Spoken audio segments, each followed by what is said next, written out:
What is up, reptile lovers? So today I'm gonna show you my insect wall. Now I got roaches. This one's empty right now. I usually keep my crickets in here, but I'm thinking about doing maybe Turkestan roaches. I haven't really figured out yet. Maybe orange-headed roaches, something. You know, I don't know. And then I got mealworms. I got superworms. I got mealworm beetles. I'm breeding crickets currently, and I got them instead of an incubator. I'm just putting them in my snake rack. But these I 100% recommend if you're keeping a large amount of lizards or reptiles that eat insects, because it is so much easier to breed your own, and you know what you're putting into them, so you could gut load them with whatever you feel is necessary for your reptile to take in. And it is also just way better for your reptile to know what's going into them, because sometimes if you buy it at a reptile show or wherever you're getting your insects, you don't know what they're putting into them. There could be some nasty stuff. But I'm going to show you guys how to keep roaches, how to breed them. I'm going to show you guys some of this, how to maintain superworms, how to maintain mealworms, how to breed superworms, how to breed mealworms. I'm going to go through the stages, the larva stage, the beetle stage. I'm just going to go through everything with you guys until you get a firm grasp of how to breed, take care of, maintain, and the whole cycle of these amazing insects. Now, here's the thing. These roaches, I know some people may think, gross, you know? But these aren't the home invading type of roaches. These aren't like German roaches, or these aren't the ones you find in your house. These don't eat your house. They can't invade your house. They can't breed in your house without a good heat source. So maybe if you live in Florida or something like that, you may be in danger. I'm not too sure. I mean, they mostly eat plant matter. And yeah, so I'm just gonna go over them. And I know in Florida also, they kind of have rules on that. You might not be able to get certain types of roaches. So first off, I'm gonna go over Dubias. Now this cage is a little messy at the moment. I didn't clean it right before this video, but this is just how they're gonna get, all right? They're not always gonna be 100% clean, but they do not smell. Unlike crickets, they do not smell, and that is amazing, because crickets give off a rancid odor, and it is not fun to deal with. Now, right here, I got my Dubia roach colony.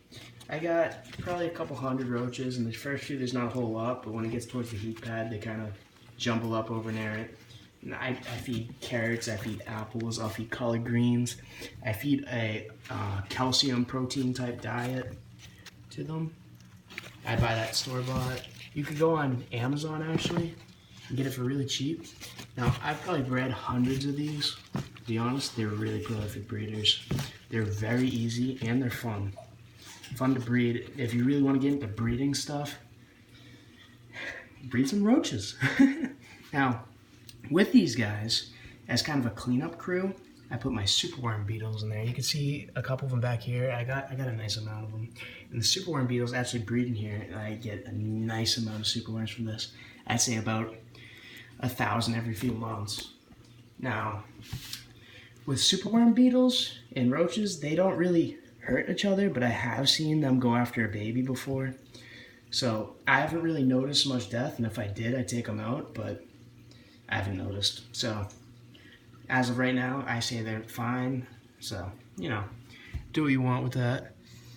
I got probably like 200 roaches in here. They're in there. The babies go under there. I got tons of babies, like hundreds. Now, I don't sift it through because I don't care. You don't have to sift them through. You can if you want, but I keep them all in this. I let them grow up, and then I feed them to my lizards or, you know, whoever wants them. Maybe, you know, anything. You can feed them to anything. Now, with these guys, breeding is so easy. You just want a nice little bit of humidity. You don't want it to be wet, damp. Like once in a while, the sides will get humid or wet, and you can wipe those down. It's good. Like, I honestly don't recommend Repti Chips as a substrate. I've been using it for a couple months now, and I was just trying it out. I recommend, if you are going to go with a substrate, go with like a cypress mulch type thing. Holds humidity well, doesn't mold. Perfect, because mold can kill your insects. And that is one thing you need to know when starting with insects. And they will not breed. They can, but not as much without a nice heat pad. Now, I don't have the heat pads connected to the thermostats because this thing's huge and they could go throughout it. Make sure you have your air holes. They'll be fine like that. It's not like this is a reptile. They're not going to get burnt. So don't worry about getting a thermostat for your roaches. Alright, so that is a basic Dubia. Just get egg carton, you know, paper towel rolls. Every time you're done with paper towels, just throw one in. It is so easy. The superworm beetles will sometimes munch on them. But, you know, provide a good amount of food. And make sure you take out the food because, once again, rotting is not something you want in your roach enclosures. So now I'm going to show you the creme de la creme. I've been breeding these guys for a while now. Madagascar hissing cockroaches. Now these guys can climb walls. So with roaches, I 100% recommend getting a sealed cage that they cannot climb up unless you want to do Vaseline and stuff, which honestly gets really messy. I've ruined some fish tanks doing that. It's just a pain to undo. Now, I have probably about 100 of them in here. They breed, they're pretty prolific. They don't breed as much as Dubias, but they do breed a nice amount. They'll gnaw carrots. Collard greens, I found, are their favorite. And they also like, once in a while, a nice little protein snack. And these guys are doing great. I have a nice amount of them. And believe it or not, this came from 3 roaches. That's right. I've been at these guys for years now. And they're doing pretty well. I 100% recommend, if you're on a start though, get yourself a nice little colony. Don't start with 2 roaches because it takes a while. It takes them like 6 months or something like that before they actually hit breeding size, and gestation's also like 2 months or something like that. You can see this is a nice plump female right here. There's some in here that are filled with babies. It's amazing. Now, I'm trying to close this up. See, they can climb, so you gotta hit them out every once in a while. I'm sorry if I'm getting bad camera quality right now. I'm doing this on my phone. And I 100% recommend cypress mulch for any roach, to be honest. I just didn't do it with that because, you know, I was trying it. I've tried just about everything at this point. Paper towel, all of it. You really don't need substrate if you don't want to have substrate. But they'll come right out. They're nice. They will not bite you, okay? A lot of people keep these as pets. And they get pretty big, a good like 3 inches. I have some gigantic ones in there. I'm not going to try to pull them out because the gigantic ones are kind of filled with babies, I think, at the moment. This is a male. You could tell it's a male by the horns. You'll see horns on males. Females' heads are flat. They will still have a little like protruding bump, but it's nothing like the males. You'll be able to tell very quickly. You'll learn. Babies, you can't really sex. Every female has about 20 to 40 babies, I've found. And I also looked it up, and it said that too. So I guess what I found is kind of right. But yeah, they're pretty simple. As long as you have them a heat pad, you take care of them, you don't let anything mold, you feed them well, you pack them full of food. Once in a while, though, you will see a female that, I don't know if it's a hydration thing, if they don't have enough water, if I didn't feed them enough around the time they were, you know, having the babies, weeks before, I don't know. Maybe they just didn't get enough food. But sometimes they'll drop the white eggs and they won't turn into baby. Like, they're not eggs, they're babies, but it'll come out like a little white pouch.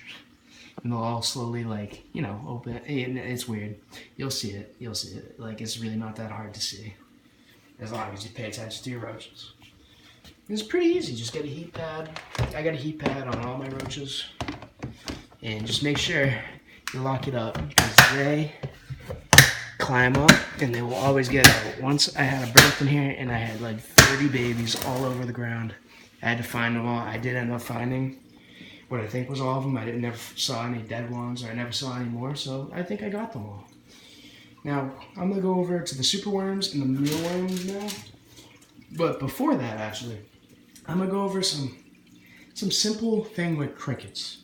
Now, here's the thing with crickets. It's so easy to get more than you pay for it. If you go to a reptile show or you go to a local pet store and they sell you big crickets and you can't keep them overnight, I mean, you have to keep them overnight, you got too many, or you order a lot, you order them in bulk like I do. All you gotta do is put a little salad container in there with a little of maybe sphagnum moss or cypress mulch, something like that, something that can get wet and nice and humid and not get moldy. And just put it in there for a night or two. then close it up and put it either high in the room so it gets a lot of heat, or put it on some type of heat source.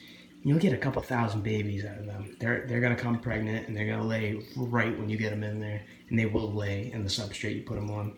So sometimes it's smart to put them in on paper towel and just put that thing in there, because then all the eggs will be laid on that. All right, that's just a little thing I want to go over with crickets. Right here's my new mealworm project. This is new, once again. I started this about 2 weeks ago. I'm still getting beetles. I actually bought 1,000 mealworms, and I've been trying to raise some into beetles. I probably have like not even 20 beetles in here. They're under it mostly.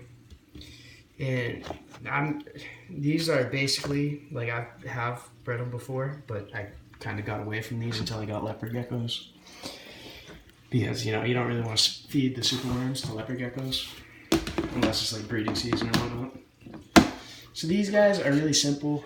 Just like, my worm's really hot. My room is really warm. Sorry, that was weird. So I don't really keep them on a hot spot or a heat pad or nothing, and they do breed.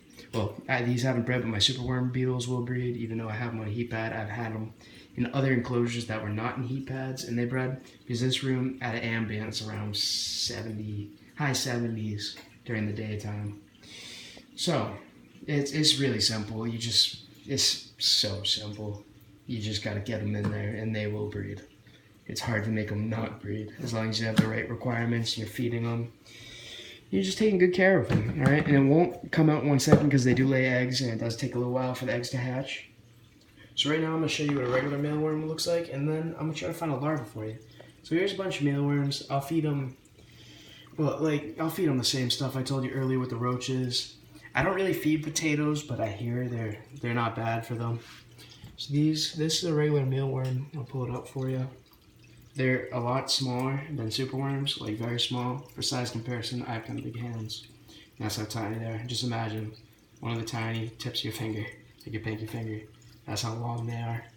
And I know you can get them really large if you keep them, I don't know if it was cold or whatnot.